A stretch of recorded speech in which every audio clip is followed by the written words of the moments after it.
आल party meet प्रधानमंत्री जी द्वारा रखी गई थी दिल्ली में, जहां पर अलग अलग पार्टी के नेता गए थे, पर जम्मू की बात किसी ने नहीं रखी थी। उसी तरह से आज प्रेस क्लब में भी आल पार्टी मीट का आयोजन किया गया।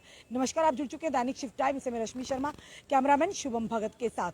इस समय हमारे साथ सुनील डिम्पल है। एक आल पार्टी मीट हुई थी दिल्ली में, जिसका कोई भी फ्रूटफुल रिजल्ट नहीं निकला, क्योंकि नेता तो गए थे पर किसी की हिम्मत नहीं हुई प्रधानमंत्री जी के सामने जम्मू की जनता के मुद्दों को रखने की। वहीं दूसरी तरफ आज जम्मू के प्रेस क्लब में आल पार्टी नेताओं की मीट हुई, जिसमें मिशन स्टेटहुड के प्रधान सुनील डिम्पल भी थे। आइए जानने का प्रयास करेंगे कि क्या एजेंडा था जम्मू में के प्रेस क्लब में आल पार्टी मीट का।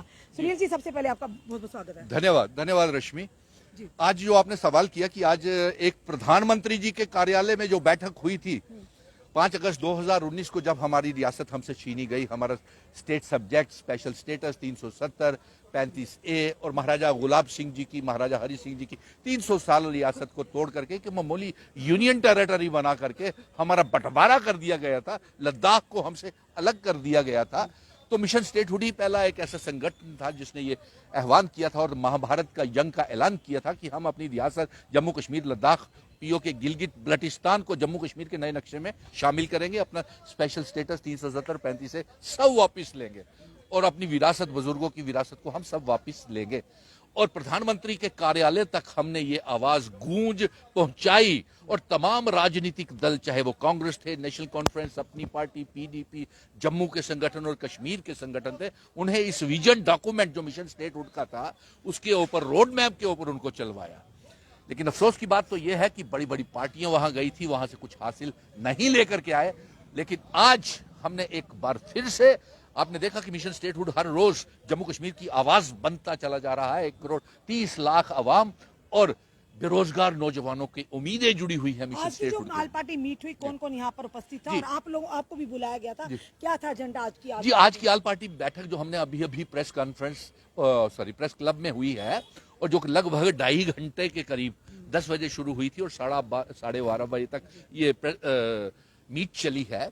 और उसमें हमारी कांग्रेस भी थी, नेशनल कॉन्फ्रेंस भी थी, पीडीपी भी थी और जम्मू के कुछ संगठन थे और काफी थे। और उसमें सिर्फ अभी 4 मुद्दों के ऊपर इन संगठनों ने मिशन स्टेटहुड के साथ और इन संगठनों के ऊपर साझे मंच के ऊपर लड़ने का फैसला लिया है। नंबर 1, लड़ने का मतलब किस तरह, ये इलेक्शन लड़ने का या कुछ? ना, चुनावों की बात अभी कीजिए मत। चुनावों से पहले हमें ये बातें मनवानी है। जिस तरीके से पहले मिशन स्टेटहुड ने जम्मू कश्मीर के डिलिमिटेशन की रिपोर्ट की आग के हवाले किया था और आपने इसको कवर किया था कि उसकी रिपोर्ट की हमने कॉपीज को जलाया था, उसे आउटराइटली रिजेक्ट करके हमने कहा था कि ये 5 अगस्त 2019 के बाद ये हमारे ऊपर एक हमला है। जम्मू कश्मीर की पहचान, आइडेंटिटी, कल्चर, इतिहास, महाराजा जी की पहचान को, महाराजा हरि सिंह जी की डोगरा रियासत की पहचान को खत्म करने का, वजूद खत्म करने का एक साजिश है ये डिलिमिटेशन की रिपोर्ट। इसे हम आउटराइटली रिजेक्ट करते हैं। उस प्लेटफॉर्म के ऊपर यह एक फैसला लिया गया कि ये मुद्दा भी हमारा होगा कि डिलिमिटेशन को लेकर के हम इसे आउटराइटली रिजेक्ट करते हैं। नंबर 2, हमने कहा कि चुनावों से पहले हमारी रियासत का दर्जा हमको वापिस मिलना चाहिए। नंबर 3, हमने आपसी भाईचारे को कायम रखने के लिए, जिस तरीके से आप पूरे देश में देख रहे हैं कि एक मजहबों के बीच में दरारें और नफरतों की दीवारें खड़े करने का प्रयास किया जा रहा है, हम इसे अपनी जम्मू कश्मीर खूबसूरत रियासत में, और जो हम लेने जा रहे हैं, हम जम्मू कश्मीर और लद्दाख को फिर से इकट्ठा करेंगे, पीओ के गिलगित बल्टिस्तान को आजाद करवाएंगे। हालांकि उस मंच के ऊपर जो आज था, उनका यही था कि जो 5 अगस्त 2019 को छीना गया है उसको लेकर के हम साझे मंच के ऊपर लड़ाई करेंगे। लेकिन मिशन स्टेटहुड का यह कहना है, ठीक है, हम आपका पूरा समर्थन करेंगे इन मुद्दों को लेकर के, लेकिन हमारा रोड मैप जो है, हम जम्मू कश्मीर, लद्दाख को फिर से इकट्ठा करना चाहते हैं, अपना स्पेशल स्टेटस 370, 35A को वापस लेना चाहते हैं। और यही नहीं, हम पीओ के गिलगित बल्टिस्तान जो जम्मू कश्मीर का हिस्सा है उसे भी वापस लेना चाहते हैं, जिसको लेकर के कल एक दिखाया गया कि पीओ की आवाज को उठाया गया। लेकिन हमारा इसको तो कहना देखिए, है, जिस तरह से भव्य रैली हुई, बड़े बड़े नेतागण भी आए थे, जिसमें बड़े बॉलीवुड जी, के एक्टर्स जी, भी आए थे, और ये बताया गया कि 70 सालों से जिस आवाज को दबाया गया, आज एक ऐसी तस्वीर सामने आई कि वाकई जी। सारा क्रेडिट जो भाजपा को जा रहा है कि भाजपा ने ये रैली का आयोजन कराया है, और भाजपा को शुक्रिया भी किया जा देखिए, रहा था। देखिए, 70 सालों में पहली बार पीओ जेके की किस आवाज बात को का हम सुनने शुक्रिया अदा करें, जी। किस बात का शुक्रिया अदा करें कि उन्होंने ये मजमा लगाया जम्मू में, उन्होंने लोगों को मिसलीड गुमराह करने का प्रयास किया, किस बात का शुक्रिया अदा करें। अरे आपको रोका किसने है? पहले देखिए, क्राउड इकट्ठा करने के लिए 10 दिन पहले यह ऐलान किया गया कि अमित शाह जी इस पीओके की रैली के अंदर संबोधित करेंगे, क्राउड इकट्ठा करने के लिए। फिर 2 दिन पहले यह ऐलान कर दिया गया कि वो नहीं आ रहे हैं। फिर उसके बाद एक्टर्स को ला करके एक ट्रेन यहां पे, मैं कल भाषण देख रहा था उस सारी जो रचाया जा रहा था, वहां से जैसे मेट्रो जम्मू में, सुनिए सुनिए सुनिए, सुनिए, जिस तरीके से जम्मू में मेट्रो चल रही है, वो आधे घंटे में पीओके में सवारी अपने अपने सामान का ध्यान रखें और वो पीओके में हम आधे घंटे में पहुंचने वाले हैं। फिर उसके साथ देखिए, बड़े बड़े जोशीले भाषण किए गए कि आजादी के बाद जम्मू कश्मीर जो हमारा मस्तक था उसकी बुझाएं काट दी गई, पीओके अलग कर दिया, गिलगिट बल्टिस्तान अलग हो गया और हमारी बुझाएं काट दी गई। अरे साहब, बुझाएं तो जो थी हमारे इस मस्तक की, वो आपने 5 अगस्त 2019 को धड़ से, जिस्म से हमारी बाजू को अलग कर दिया और लद्दाख को हमारे अलग कर दिया। पहले हिसाब इसका दीजिए।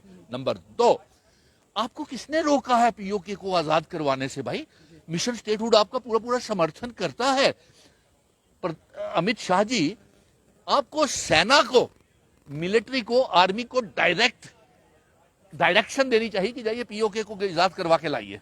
किसने रोका? ये मजमा लगाने से थोड़ी ना पीओके आजाद होगा, ऐसे नहीं होगा।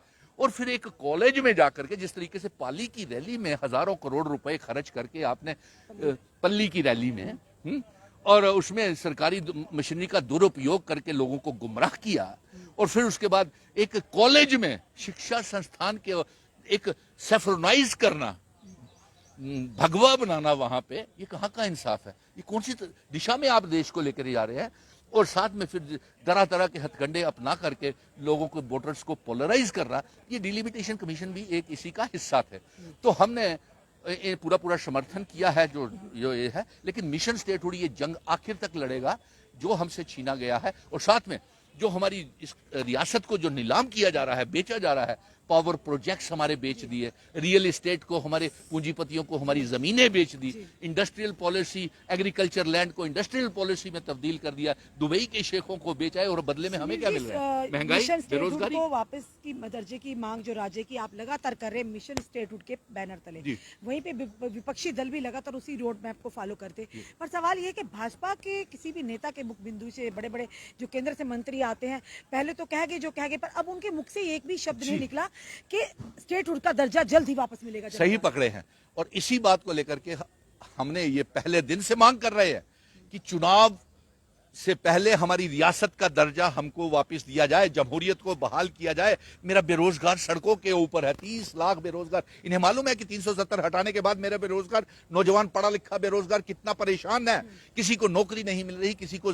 आज देखिए, मेरे एनएचएम हेल्थ वर्कर्स यही मेरे पास ही धरने प्रदर्शन पे बैठे हुए हैं। Daily Vaser, PHE, PDD, PWD के डेली वेजर जब सड़कों पे आते हैं, मार मार के बेरहमी से उन्हें घायल कर दिया जाता है। और उसके बाद यही नहीं, 370 हटाने के बाद आपने तो हमारा नक्शा ही जम्मू कश्मीर का बदल दिया, हमारा दरबार, आपसी भाईचारा ही खत्म कर दिया। हमें इसका फायदा क्या हुआ? हमारे पावर प्रोजेक्ट आपने बेच दिया, हमारे माइनिंग माफिया को बेच दिया, लीकोर माफिया को बेच दिया।